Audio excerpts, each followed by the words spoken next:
ಇದು ನಮ್ಮ ಶನಿವಾರದ ಕತೆ. ದೇವರ ದರ್ಶನ ಹಾಗೂ ಲಾಟ್ಸ್ ಆಫ್ ಕುಕಿಂಗ್ ವಿಡಿಯೋಸ್ ನೋಡಿ. ದಯವಿಟ್ಟು ನಮ್ಮ ಚಾನಲನ್ನು ಸಬ್ಸ್ಕ್ರೈಬ್ ಮಾಡಲು ಮರಿಬೇಡಿ.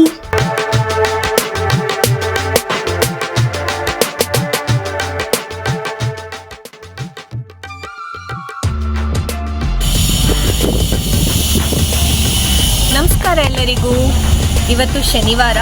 ಸೊ ಎಂದಿನಂತೆ ನಮ್ಮ ಶನಿವಾರದ ದಿನಚರಿ ಹೇಗೆ ಶುರು ಆಗುತ್ತೆ ಅಂತ ಹೇಳಿದ್ರೆ ದೇವಸ್ಥಾನದಿಂದ. ಸೊ ಹಾಗೆ ಇವತ್ತು ನಾವು ಒಂದು ದೇವಸ್ಥಾನಕ್ಕೆ ಬಂದಿದ್ದೀವಿ. ಇದು ಫಸ್ಟ್ ಟೈಮ್ ನಾವು ಈ ದೇವಸ್ಥಾನಕ್ಕೆ ಬರ್ತಿರೋದು. ದೇವಸ್ಥಾನದ ಹೆಸರು ಶ್ರೀ ಪಾರ್ವತಿ ಸಮೇತ ನಾಗೇಶ್ವರ ದೇವಸ್ಥಾನ ಅಂತ. ಇದಿರೋದು ಬೇಗೂರು ಲೇಕ್ ಹತ್ರ ಅಲ್ವಾ? ಬೇಗೂರು ಲೇಕ್ ಹತ್ರನೇ. ನೀವು ಎಲೆಕ್ಟ್ರಾನಿಕ್ ಸಿಟಿಗೆಲ್ಲ ಹೋಗಬೇಕಾದ್ರೆ ನಿಮಗೆ ಈ ದೇವಸ್ಥಾನ ಕಾಣಿಸ್ಲಿಕ್ಕೆ ಸಿಗುತ್ತೆ. ರೋಡ್ ಸೈಡಲ್ಲೇ ಇದೆ. ದಯವಿಟ್ಟು ಒಂದ್ಸಲ ಬನ್ನಿ. ಸೊ ಇದಾದಮೇಲೆ ನಾವು ಕ್ಲಿಪ್ಪಿಂಗ್ಸ್ ಅಟ್ಯಾಚ್ ಮಾಡಿರ್ತೀವಿ, ನೋಡಿ ಹೇಗಿದೆ ದೇವಸ್ಥಾನ ಅಂತ.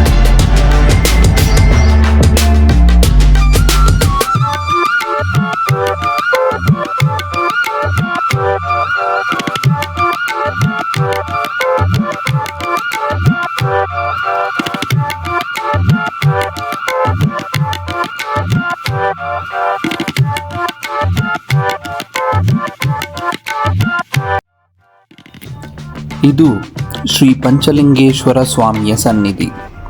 ಇಲ್ಲಿ ಶ್ರೀ ನಗರೇಶ್ವರ, ಶ್ರೀ ನಾಗೇಶ್ವರ, ಚೋಳೇಶ್ವರ, ಶ್ರೀ ಕರ್ಣೇಶ್ವರ, ಶ್ರೀ ಕಾಳಿ ಕಮಟೇಶ್ವರ, ಬಸವೇಶ್ವರ ಹಾಗೂ ಪಾರ್ವತಿ ಅಮ್ಮನವರ ಗುಡಿಗಳಿದೆ. ಇದು 1000 ವರ್ಷಗಳಿಗಿಂತ ಹಳೆಯ ದೇವಸ್ಥಾನ.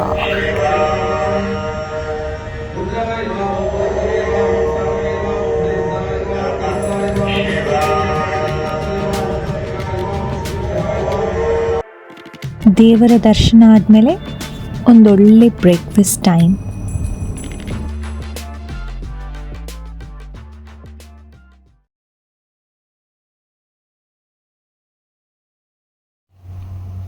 ಟೆಂಪಲ್ಗೆ ಹೋಗಿ ಹೊರಗಡೆ ಬ್ರೇಕ್ಫಾಸ್ಟ್ ಮಾಡಿ ಮನೆಗೆ ಬಂದಾಯಿತು. ಸೊ ಯೂಶ್ವಲಿ ವೀಕೆಂಡ್ ಅಷ್ಟೇ ಏನಾದರೂ ಡಿಫ್ರೆಂಟಾಗಿ ಕುಕ್ ಮಾಡೋಕ್ಕೆ ಟೈಮ್ ಸಿಗೋದು. ಸೊ ಕಸಿನ್ ಒಂದು ಡೆಸರ್ಟ್ ರೆಸಿಪಿ ಕಳಿಸಿದ್ಲು. So just trying it out. So ಸ್ವಲ್ಪ ರೆಡಿ ಮಾಡಿಟ್ಟಿದ್ದೀನಿ. ಸೊ ಫಸ್ಟ್ ಲೇಯರಿಂಗ್ ಮಾಡಬೇಕು. ಸೊ ಅದಕ್ಕೆ ಏನು ಮಾಡಿದ್ದೀನಿ ಅಂತ ಹೇಳಿದ್ರೆ ಬಿಸ್ಕೆಟ್ ಸ್ವಲ್ಪ ಕ್ರಷ್ ಮಾಡಿ ಇಟ್ಕೊಂಡಿದ್ದೀನಿ. ಒಂದು ಸಾಸ್ ಥರ ಪ್ರಿಪೇರ್ ಮಾಡಿದ್ದೀನಿ. ಇದರಲ್ಲಿ ಏನಿಲ್ಲ, ನೀರು, ಸಕ್ಕರೆ ಮತ್ತು cocoa powder and instant coffee powder ಹಾಕಿದ್ದೀನಿ.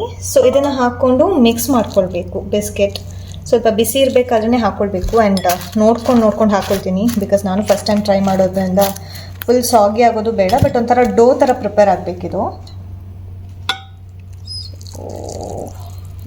ಇದು ಜಾಸ್ತಿ ಆಯ್ತಾ ಗೊತ್ತಿಲ್ಲ. Let me try. ಚೆನ್ನಾಗಿ ಮಿಕ್ಸ್ ಮಾಡಿಕೊಂಡು ಫಸ್ಟ್ ಲೇಯರಿಂಗ್ ಮಾಡ್ಕೊಳ್ಬೇಕು ಬಿಸ್ಕೆಟ್ಗೆ. ಸೊ ಚೆನ್ನಾಗಿ ಮಿಕ್ಸ್ ಮಾಡಿ ಈ ಥರ ಒಂದು ಡೋ ಥರ ಒಂದು ಕನ್ಸಿಸ್ಟೆನ್ಸಿ ತಗೊಂಡಿದ್ದೀನಿ.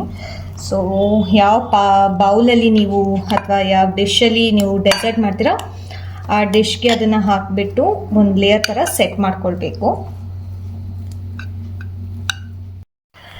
ನಾನು ಒಂದು ಚಾಕ್ಲೇಟ್ ಸಾಸ್ ಪ್ರಿಪೇರ್ ಮಾಡ್ಕೊಂಡಿದ್ದೀನಿ. ಇದರಲ್ಲಿ ಹಾಲು, cocoa powder, cornflour, sugar and ಸ್ವಲ್ಪ ಇನ್ಸ್ಟೆಂಟ್ ಕಾಫಿ ಪೌಡರ್ ಹಾಕ್ಕೊಂಡಿದ್ದೀನಿ. ತೆಗೆದಿದ್ದೀನಿ. And I just pour the hot sauce. ಇದನ್ನು ಇವಾಗ ಫ್ರೀಸರಲ್ಲಿ ಸೆಟ್ ಮಾಡ್ಲಿಕ್ಕೆ ಇಡ್ತೀನಿ. ನಿಮಗೆ ಸಿಂಪಲ್ ಚಿಕನ್ ಕರಿ ಮಾಡೋದು ಹೇಗೆ ಅಂತ ತೋರಿಸ್ತಿದ್ದೀನಿ. ಕ್ವಿಕ್ ಆಗಿ ಸ್ವಲ್ಪ ತೆಂಗಿನ ತುರಿ ಬೇಕು. ಇವಾಗ ಸ್ಟವಲ್ಲಿ ಇಟ್ಟಿಲ್ಲ, ರೋಸ್ಟ್ ಮಾಡ್ಬೇಕು. ಮತ್ತೆ onion, curry leaf, garlic, ginger, coriander seeds, ಜೀರಿಗೆ ಸ್ವಲ್ಪ, ಒಂದು ಚಿಕ್ಕ ಪೀಸ್ ಚಕ್ಕೆ, ಒಂದು 2 ಲವಂಗ, ಸೋಂಪು ಒಂದು ಸ್ವಲ್ಪ, ಮೆಂತೆಕಾಳು ಸ್ವಲ್ಪ, ಮೆಣಸು ಸ್ವಲ್ಪ, ಬ್ಯಾಡ್ಗೆ ಚಿಲ್ಲಿ, ಅರಿಶಿನ ಹಾಗೂ ಸ್ವಲ್ಪ ಕೋಕೋನಟ್ ಆಯಿಲ್ ರೋಸ್ಟ್ ಮಾಡಲಿಕ್ಕೆ. ಸೊ ಇದು ಆಲ್ಮೋಸ್ಟ್ ರೋಸ್ಟ್ ಆಗಿದೆ. ಸೊ ಒಂದು ಲೋ ಫ್ಲೇಮಲ್ಲಿ 5 to 10 minutes ಇಟ್ಟು ರೋಸ್ಟ್ ಮಾಡಿದ್ರೆ ಆಯಿತು. ದೆನ್ ಇದನ್ನು ಗ್ರೈಂಡ್ ಮಾಡೋಣ. Masala is ready. ಕಡಾಯಿ ಇಟ್ಕೊಂಡು ಆಯಿಲ್ ಹಾಕಿದ್ದೀನಿ. ಇವಾಗ ಸೋಂಪು ಹಾಕ್ಕೊಳ್ತಿದ್ದೀನಿ. ಸೋಂಪು ಆದಮೇಲೆ ಆನಿಯನ್ ಸ್ವಲ್ಪ ಫ್ರೈ ಮಾಡೋಣ, ಮತ್ತು ಚಿಕನ್ ಹಾಕೊಳ್ಳೋಣ. ಆನಿಯನ್ ಫ್ರೈ ಆಗಿದೆ, ಚಿಕನ್ ಪೀಸಸ್ ಹಾಕ್ಕೊಳ್ತಿದ್ದೀನಿ. ಸೊ ಚಿಕನ್ ಹಾಕಿ ಚೆನ್ನಾಗಿ ಸ್ವಲ್ಪ ಹೊತ್ತು ಫ್ರೈ ಮಾಡಿ ಆದಮೇಲೆ ನಾನು ಗ್ರೈಂಡ್ ಮಾಡಿರುವಂತಹ ಪೇಸ್ಟನ್ನು ಇದಕ್ಕೆ ಹಾಕ್ಕೊಂಡು ನೀರು ಹಾಕ್ಕೊಳ್ತೀವಿ. ಒಂದು ಸ್ವಲ್ಪ ಹೊತ್ತು ಚೆನ್ನಾಗಿ ಫ್ರೈ ಮಾಡಿದ್ದೀನಿ, ಅದರ ಕಲರ್ ಚೇಂಜ್ ಆಗೋ ತನಕ. ಅದಾದಮೇಲೆ ನಮಗೆ ಎಷ್ಟು ನೀರು ಬೇಕು, ಯಾವ ಥರ ಕನ್ಸಿಸ್ಟೆನ್ಸಿ ಬೇಕು ಅಂತ ನೋಡಿಕೊಂಡು ನೀರು ಹಾಕ್ಕೊಂಡು ಚೆನ್ನಾಗಿ ಕುದಿಸಿ ನಮ್ಮ ಚಿಕನ್ ಬೆಂದಿದೆಯಾ ಅಂತ ನೋಡಿದ್ರೆ ನಮ್ಮ ಚಿಕನ್ ಸಾರು ರೆಡಿ.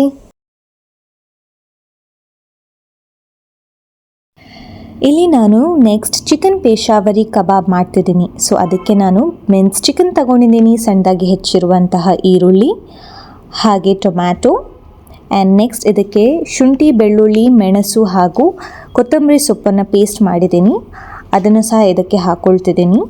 ನೆಕ್ಸ್ಟ್ ಇದಾದಮೇಲೆ ನಾನು ರೋಸ್ಟ್ ಮಾಡಿ ಇಟ್ಕೊಂಡಿರುವಂತಹ ಜೀರಿಗೆ ಮತ್ತು ಧನಿಯಾ ಕಾಳನ್ನು ಕುಟ್ಟಿ ಪುಡಿ ಮಾಡ್ಕೊಂಡಿದ್ದೀನಿ, ಅದನ್ನು ಇದಕ್ಕೆ ಹಾಕ್ಕೊಳ್ತಿದ್ದೀನಿ. ಸೊ ಇದಾದಮೇಲೆ ನೆಕ್ಸ್ಟ್ ನಾನು ಇದಕ್ಕೆ ರುಚಿಗೆ ತಕ್ಕಷ್ಟು ಗರಂ ಮಸಾಲ ಹಾಕ್ಕೊಳ್ತಿದ್ದೀನಿ. ಸೊ ಗರಂ ಮಸಾಲ ಆದಮೇಲೆ ಸ್ವಲ್ಪ ಚಿಲ್ಲಿ ಫ್ಲೇಕ್ಸ್ ಹಾಕ್ಕೊಳ್ತಿದ್ದೀನಿ, ನಮಗೆ ಎಷ್ಟು ಖಾರ ಬೇಕು ಅದರ ಪ್ರಕಾರ. ಅದಾದಮೇಲೆ ನಾನು ಇಲ್ಲಿ ಸ್ವಲ್ಪ ಉಪ್ಪು ಹಾಕ್ಕೊಳ್ತಿದ್ದೀನಿ, ನಮಗೆ ಎಷ್ಟು ರುಚಿಗೆ ಬೇಕಷ್ಟು. ಆ್ಯಂಡ್ ನಿಮ್ಗೆ ಹುಳಿ ಇಷ್ಟ ಇದ್ದರೆ ಡ್ರೈ ಮ್ಯಾಂಗೋ ಪೌಡರ್. ಬೈಂಡ್ ಮಾಡಲಿಕ್ಕೆ ನಾನು ಸ್ವಲ್ಪ ಬೇಸನ್ ಪೌಡರ್ ಇದನ್ನು ರೋಸ್ಟ್ ಮಾಡಿದ್ದೀನಿ ಲೈಟಾಗಿ, ತುಂಬ ಹಸಿ ವಾಸನೆ ಇರಬಾರ್ದು ಅಂತ. ಕಡಲೆ ಹಿಟ್ಟು ಸೊ ಸದ್ಯಕ್ಕೆ ಒಂದು 3 ಸ್ಪೂನ್ ಅಷ್ಟು ಹಾಕ್ಕೊಳ್ತೀನಿ. ಆ್ಯಂಡ್ ನೀವು ತುಂಬ ಕ್ವಾಂಟಿಟಿಯಲ್ಲಿ ಮಾಡ್ತೀರಾ ಅಂತ ಹೇಳಿದ್ರೆ ಇದ್ರ ಜೊತೆ ಒಂದು ಎಗ್ಗನ್ನು ಹಾಕ್ಕೊಳ್ಬೋದು, ಅದು ಚೆನ್ನಾಗಿರುತ್ತೆ. ಬಟ್ ಇವಾಗ ನಾನು ಹಾಕ್ಕೊಳ್ತಿಲ್ಲ ಎಗ್, ಬಿಕಾಸ್ ತುಂಬ ಕ್ವಾಂಟಿಟಿ ಇಲ್ಲ, ತುಂಬ ವಾಟರ್ ಯಾಕೆ ಹೋಗುತ್ತೆ ಅಂತ. ಸೊ ಜಸ್ಟ್ ನಾನು ಬೇಸನ್ ಪೌಡ್ರಲ್ಲೇ ಬೈಂಡ್ ಮಾಡ್ತಾ ಇದ್ದೀನಿ. ಸೊ ಇವಾಗ ನಾನು ಇದನ್ನು ಮಿಕ್ಸ್ ಮಾಡಿ ಕರೆಕ್ಟಾಗಿ ಇಟ್ಕೊಂಡಿದ್ದೀನಿ, ಹಾಗೆ ಕೈಗೆ ಆಯಿಲ್ ಗ್ರೀಸ್ ಮಾಡ್ಕೊಂಡಿದ್ದೀನಿ.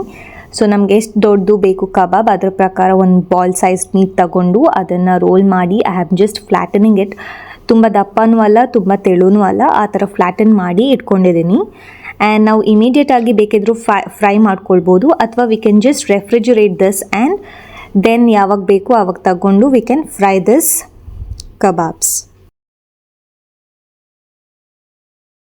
So could not resist more. ನಮ್ಮ ಡೆಸರ್ಟ್ ಸೆಟ್ ಆಗಿದೆ ಅಂತ ಅಂದ್ಕೊಂಡು we just took it out from the refrigerator. So ನೋಡೋಣ ಹೇಗೆ ಬಂದಿರುತ್ತೆ ಅಂತ.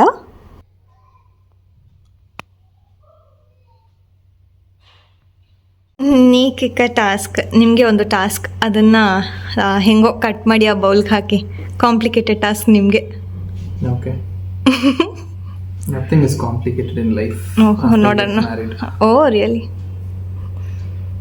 ಬರ್ತಿದ್ಯಾ, ಅಥವಾ ಸ್ವಲ್ಪ ಸೆಟ್ ಆಗ್ಬೇಕನ್ಸುತ್ತೆ ಅಲ್ವಾ? ಥಿಂಕ್ಸು ಬರಲ್ವಾ? ಬರ್ತಾ ಇದೆ ಬಂತು. ಐ ಥಿಂಕ್ ಬಿಸ್ಕೆಟ್ ಲೇಯರ್ ಸ್ವಲ್ಪ ಜಾಸ್ತಿ ಇರಬೇಕಿತ್ತು ಅನ್ಸುತ್ತಲ್ಲ. Yes correct. ಓಕೆ, ಟೇಸ್ಟ್ ಮಾಡಿ ಹೇಗಿದೆ ಹೇಳಿ. ಚಾಕ್ಲೇಟ್ ಸ್ವಲ್ಪ ಜಾಸ್ತಿ ಆಯಿತು. ಬಿಡಿ, ಫಸ್ಟ್ ಟೈಮ್, ನಂಗೆ ಗೊತ್ತಿಲ್ಲ. ಹೆಂಗಿದೆ? ನೈಸಾ? Okay, yummy. Thank you, bye. So ರೆಫ್ರಿಜರೇಟರಿಂದ ತೆಗೆದಿರುವಂತಹ kebab, this will go into the oil.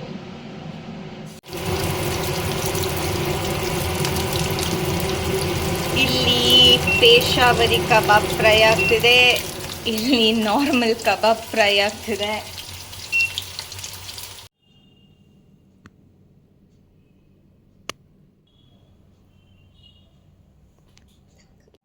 So ನಮ್ಮ ಪೇಶಾವರಿ ಕಬಾಬ್ ರೆಡಿ ಇದೆ ವಿತ್ ಗ್ರೀನ್ ಚಟ್ನಿ, ಪುದೀನ ಚಟ್ನಿ ಮಾಡಿದ್ದೀನಿ. ಆ್ಯಂಡ್ ಸಲಾಡ್, ಹೆಸರು ಇಡಲಿಲ್ಲ, ಇನ್ನೊಂದು ಸಲಾಡ್ ಅದು, ಬಟ್ ತುಂಬ ಚೆನ್ನಾಗಿದೆ ಆ್ಯಕ್ಚುಲಿ, ಸ್ವಲ್ಪ ಟೇಸ್ಟ್ ಮಾಡಿದ್ವಿ. And also kebab. So try ಮಾಡಿ, ಕ್ವಿಕ್ಕಾಗಿ ರೆಸಿಪೀಸ್ ಹೇಳಿದ್ದೀನಿ. If anything you can give in the comment section. So we will enjoy.